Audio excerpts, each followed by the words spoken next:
This is AOC versus the truth, or I should say maybe the truth versus AOC, and my personal debate challenge to AOC. We're going to look at AOC's fraudulent attack on Charlie Kirk. Remember him? He was just assassinated a few days ago. Oh boy. Let's look at it. A man was assassinated. His name was Charlie Kirk. Whether you agreed with his politics or not, a husband, a father, and a leader was murdered. He was slain for speaking his mind. Now, the U.S. House of Representatives responded by passing a resolution condemning political violence and honoring his life. Good. 318 members supported it. But one voice stood out, Alexandria Ocasio-Cortez, or as I call her, Alexandria Ocasio-Cortez. She didn't just vote no. She said this resolution was reckless. She said it was being pushed on a pure partisan basis. And I have to tell you right now, just got to stop and say this to AOC. Human compassion is not a partisan issue. Now, it may be for you, AOC, but common human decency is not a partisan issue. It's human decency, for human dignity, something you seem to lack in all cases. All anyone has to do is listen to a few of your weird speeches and the fact that you're kind of ripping off your constituents to a degree. You don't pay your bills, collecting a lot of money, and oh yeah, you think Republicans are jealous of you because they want to date you and you're not interested. Remember those words? And I'm paraphrasing, of course. Anyway, you push this as a purely partisan basis, this vote, and you declared it brings great pain to the millions of Americans who endured segregation, Jim Crow, and the legacy of bigotry today. Just a quick question. Jim Crow laws came about because of Democrats. Democrats owned slaves. In fact, prior to the Civil War, I only count 2 Republicans who ever owned slaves. One was Ulysses S. Grant.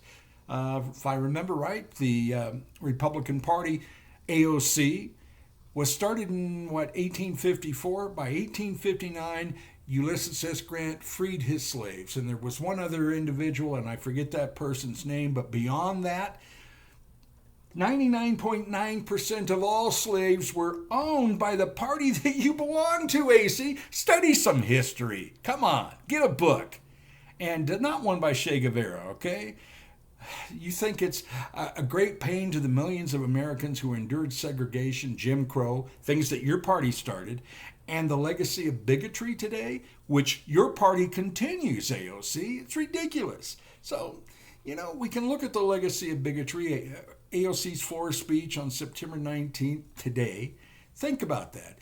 In a moment meant to unite Americans against violence, AOC smeared the victim. I guess her 2 brain cells work that way at times. What the resolution actually said, and let's check the facts. Here's the resolution. It was the resolution was House Resolution 719, and it did 3 simple things. It condemned the assassination of Charlie Kirk. It honored his life and work. It commended law enforcement for their swift action.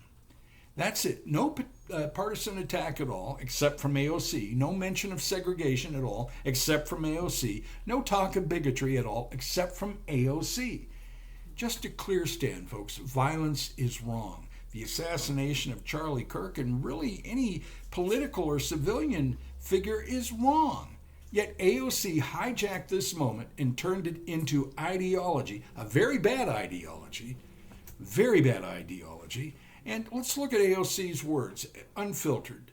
Now, the entire speech is not available on C-SPAN yet. We'll try to get it for you. But here are her exact remarks so no one can accuse me of twisting them. Quote, she said, "The majority proceeded with a resolution that brings great pain to the millions of Americans who endured segregation, Jim Crow, and the legacy of bigotry today." And as I said just a few moments ago, all of those things were started by her political party.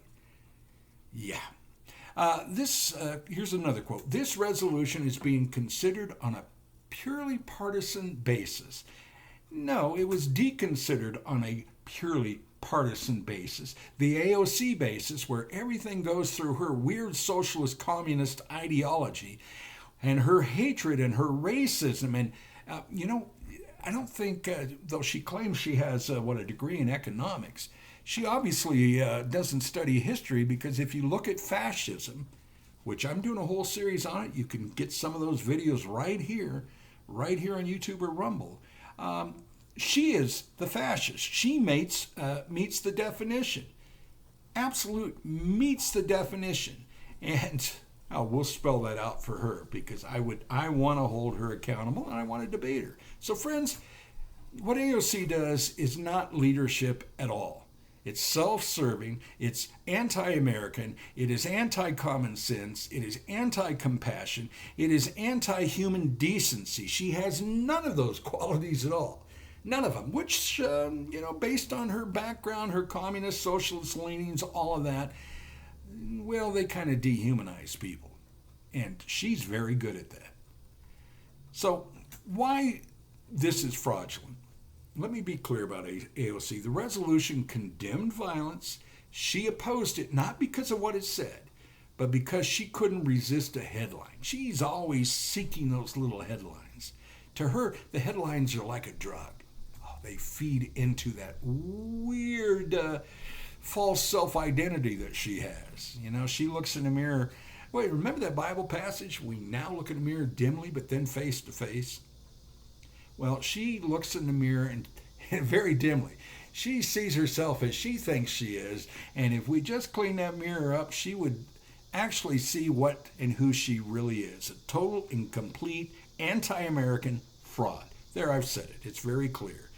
It's fraudulent to pretend a resolution about political violence somehow endorses racism. She endorses racism. It's fraudulent to smear a man in death when he can't defend himself. She can't defend herself, and she can't defend her comments. If she could, she would debate me.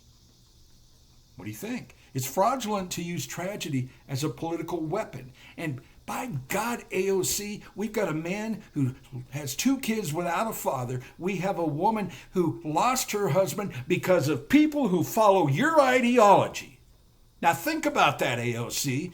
You are a shame and a disgrace, and you ought to be tossed out of Congress and go back to that little neighborhood that you grew up in.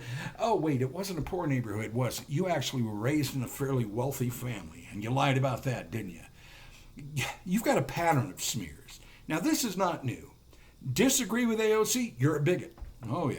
Question her policies? You're racist. Challenge her record? You're hateful. Well, I am none of those. Instead, I am truthful and I am honest and I deal with facts, something that is totally foreign to her. So she's a fascist, she's a bigot, she is a racist, and she is the hateful one who dares come out after her people murdered Charlie Kirk.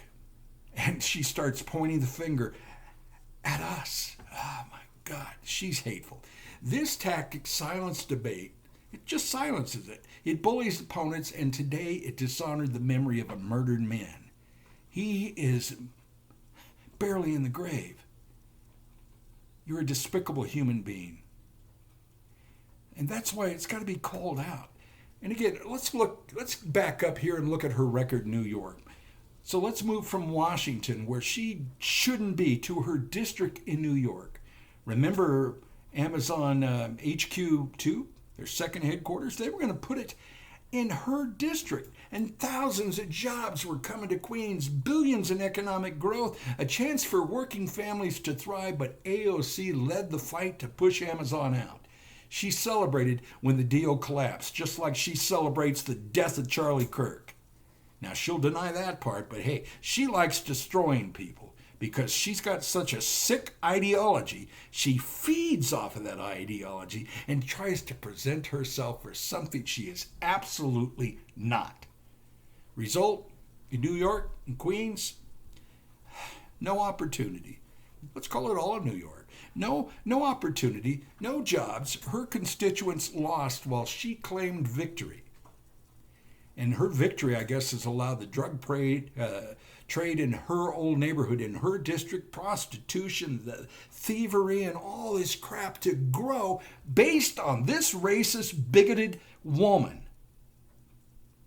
Stuart, you're getting mad.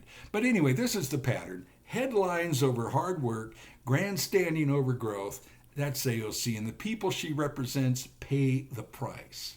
They pay the price. So here it is, the debate challenge. And let me make this very clear. Alexandria Ocasio-Cortez, AOC, I am challenging you to a public debate. We can do it online. Debate me on Charlie Kirk, debate me on your comments, debate me on your record, debate me on your policies, debate me on socialism, debate me on communism. You can pick the topics beyond those because I want to discuss those, and I'll bring the evidence. You can bring your imagination and your false arguments, and let the American people decide who's telling the truth. Who knows, maybe you'll win. Well, yeah, there are brain dead people out there, I'm sure, that might watch, so you might win. To everyone watching, I need your help. Here's what I want you to do. Send this video to AOC, tag her, share it, email her office. That's right, send her office an email, and ask her directly, will you accept Stuart White's debate challenge? And AOC, I know she's a cowardly person, doesn't like to be challenged, but here I am, just this poor retired dying guy out here, and boy, she can do it from her office, and she can have all her aides helping her. I'll just use my superior intellect and I'll challenge her. So if she really believes what she said, she should have no problem defending it. None at all. So here's my closing to you. The closing principle. We can disagree on politics, we can fight about ideology, but one thing should unite us.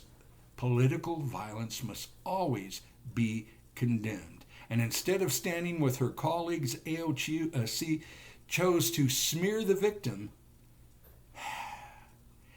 And that is dishonest.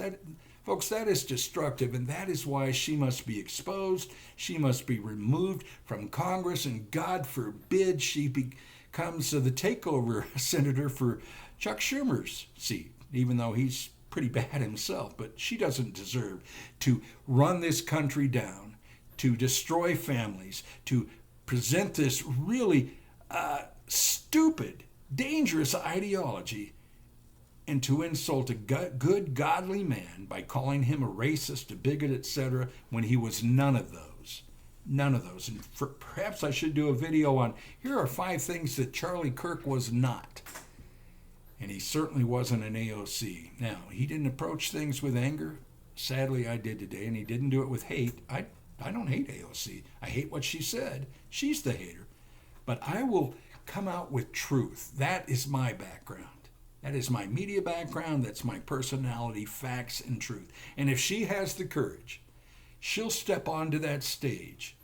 Until then, America knows who's running from the debate. It will be AOC. All right? So I ask you, send this to her. Let's challenge her to a debate. Subscribe to this channel. Forgive me for sounding angry, but I am angry. We lost a good man, and she is laughing about it, basically, using feigned words. Subscribe, follow, whatever it takes, YouTube, Rumble. We're going to have more coming up. And please give me your comments. And if you dare to have sent this off, or you want to debate me to debate AOC and AOC to debate me, put a yes in the comments. Can you do that? All right. We'll have more coming up. God bless.